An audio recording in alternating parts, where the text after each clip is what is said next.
नमस्कार, स्वागत है आपका हमारी खास पेशकश में जहां हम लोकसभा चुनावों की चहलकदमी का विश्लेषण उन अहम मानकों पर करते हैं जो जीत और हार में अहम भूमिका निभाते हैं। हाल के दिनों में उत्तर प्रदेश के चुनावी मौसम में पाला बदलने की हवा तेजी से चल रही है। चुनाव से पहले हर सियासतदान अपने लिए एक सुरक्षित जगह तलाश रहा है, जिसका परिणाम है कि आजकल आरएलडी की बीजेपी के साथ जाने की अटकलों ने जोर पकड़ा है।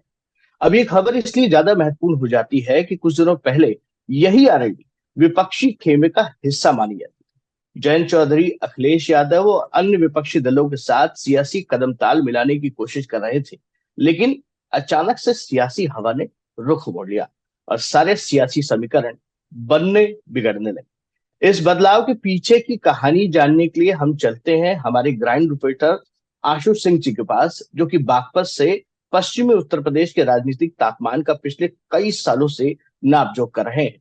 उनसे जानने की कोशिश करेंगे कि आखिर हाल के दिनों में ऐसा क्या हुआ जो सारी कहानी बदली गई और इस कहानी का संभावित अगला पड़ाव क्या हो सकता है।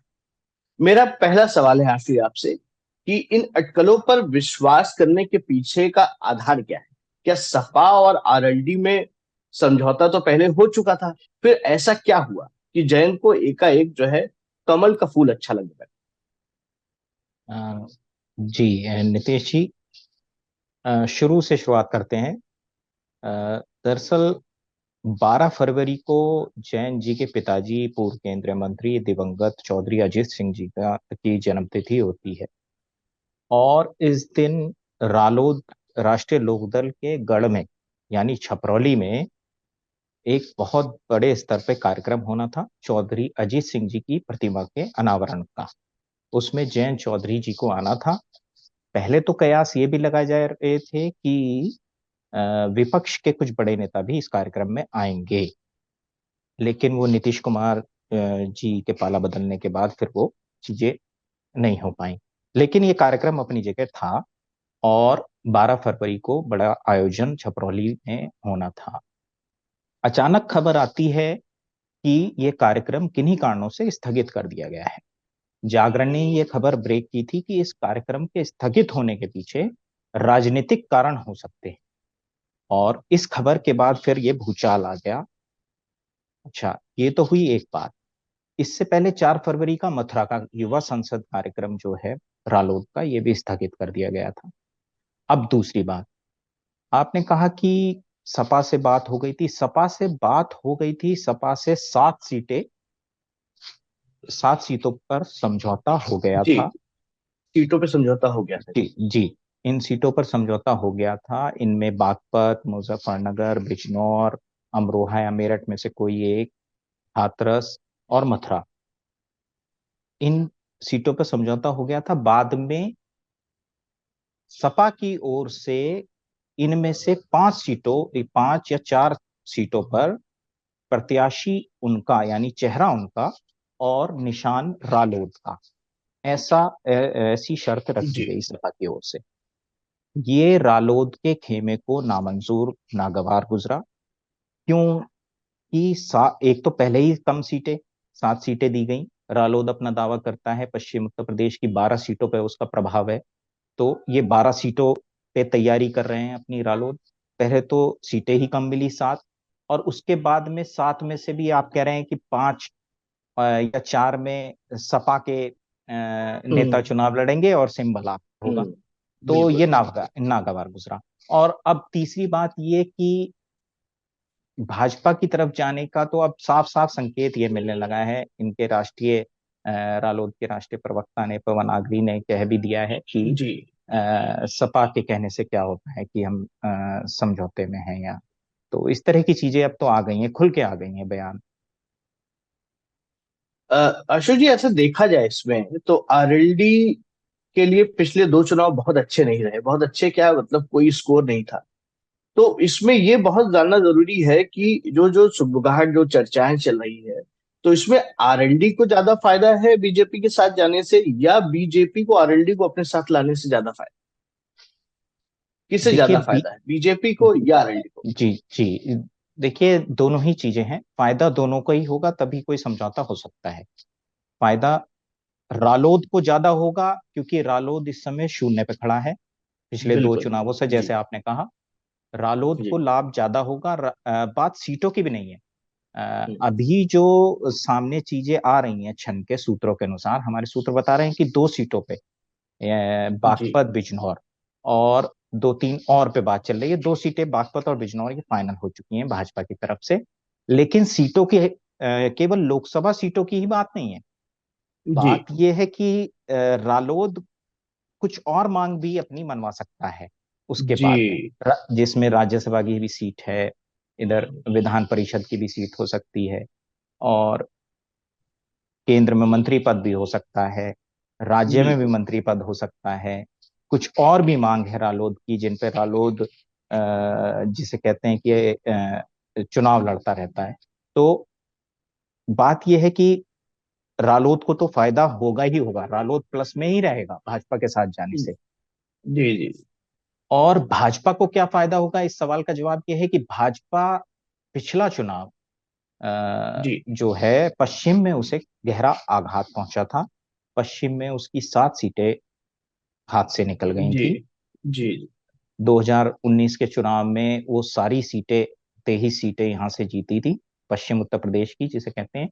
और अ, पिछले चुनाव में उन्हें 7 सीटों का, और मुरादाबाद मंडल तो सारा का सारा गंवा दिया था। अब रामपुर सीट बिल्कुल बिल्कुल। उपचुनाव में भाजपा के पास आई है। हम्म।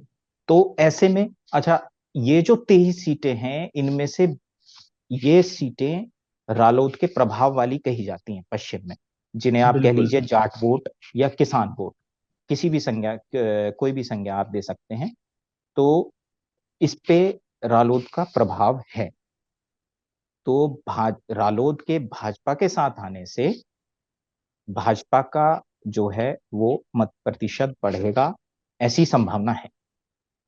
जी, अगर सीटों की संख्या की बात करें तो ऐसा कुछ मीडिया रिपोर्ट्स में दावा किया गया कि करीब 11 ऐसी सीटें हैं जिसपे एनडीए को मजबूती मिलेगी। तो क्या अशोक उन पे कुछ बता सकते हैं कि वो कौन सी सीटें होंगी जिसपे आरएलडी के आ जाने से एनडीए को मजबूती मिलेगी? देखिए, ये पश्चिम की सारी ही सीटें हैं, मेरठ, बागपत, बिजनौर, मुजफ्फरनगर, इधर हाथरस, मथुरा, पीलीभीत, इवन पीलीभीत, यहाँ पर भी जाट फैक्टर बहुत काम बहुत है। करता है। बिल्कुल। तो ये सारी सीटें जो हैं, 10-11 सीटें, इन पे भाजपा को लाभ होगा। 11 सीटों पे सीधा असर है। जी, जब आप सीटों की सीधा बात असर करें तो हमने यहाँ मथुरा का भी जिक्र किया है। है। जी मथुरा तो बीजेपी के प्रभुत्व वाली सीट मानी जाती है। तो जी। क्या आरएलडी को साथ लाने के लिए बीजेपी इस बात पे तैयार होगी कि मथुरा जैसी सीट की कुर्बानी दे पाए गठबंधन के नाम पे? जी, मथुरा, आपने बिल्कुल सही सवाल किया है। इसमें मथुरा पे मैं बता दूं, अभी कोई फाइनल ऐसी बात नहीं हुई है सीटों पे अभी। कुछ ही दिनों में हो सकता है कि सारी चीजें सामने आ जाएं। जी तो ऐसा नहीं है कि मथुरा रालोद के खाते में चली गई है, भाजपा ने दे दिया है। अभी केवल 2 सीटें, बागपत और बिजनौर, हमारे सूत्र बता रहे हैं कि रालोद से बात इन पर पक्की हो गई है। और अ, अमरोहा और कैराना, इन सीटों पर बात चल जी। रही है। तो मथुरा का ऐसा नहीं है कि मथुरा अभी रालोद के खाते में चली गई है। तो नहीं, तो मथुरा का समीकरण क्या कह रहा है? मतलब अगर अगर रालोद आती है तो क्या रालोद के आने से फर्क पड़ेगा, क्योंकि बीजेपी का कैडर तो तैयार नहीं होगा मथुरा में। जी, काडर तो किसी भी सीट पे तैयार नहीं होगा। देखिए, बागपत भी अपने आप में भाजपा की जीती हुई सीट है, मुजफ्फरनगर भी जीती हुई सीट है। बिल्कुल बिल्कुल। बिजनौर ये हारे थे भाजपा, ये जरूर है। लेकिन काडर तो कहीं भी तैयार नहीं होगा किसी भी सीट पे। लेकिन कहते हैं कि बड़े भाई का फर्ज अदा करना पड़ेगा। मथुरा अगर बात बनती है तो कुर्बानी। मथुरा छोड़ना ही पड़ेगा, कुर्बानी देनी बिल्कुल पड़ेगी। बिल्कुल। गठबंधन में तो ये करना होता है। तो ये लोकसभा सीटों के अलावा रालोद ने जो और कुछ मांगे रखी हैं, क्या उनके बारे में कुछ सुगबुगाहट है ग्राउंड पे, या कुछ चर्चाएं चल रही हैं कि क्या और मांगे हो सकती है रालोद की तरफ से? रालोद की तरफ से कुछ मांगे, जो हमारे पास रिपोर्ट्स आ रही हैं, सूत्र बता रहे हैं, उनमें केंद्र में मंत्री पद, राज्यसभा की एक सीट, राज्य में मंत्री पद उत्तर प्रदेश में, हम्म। और कुछ और मांगे जो अभी डिस्क्लोज करना ठीक नहीं होगा। उन मांगों पर बात चल रही है।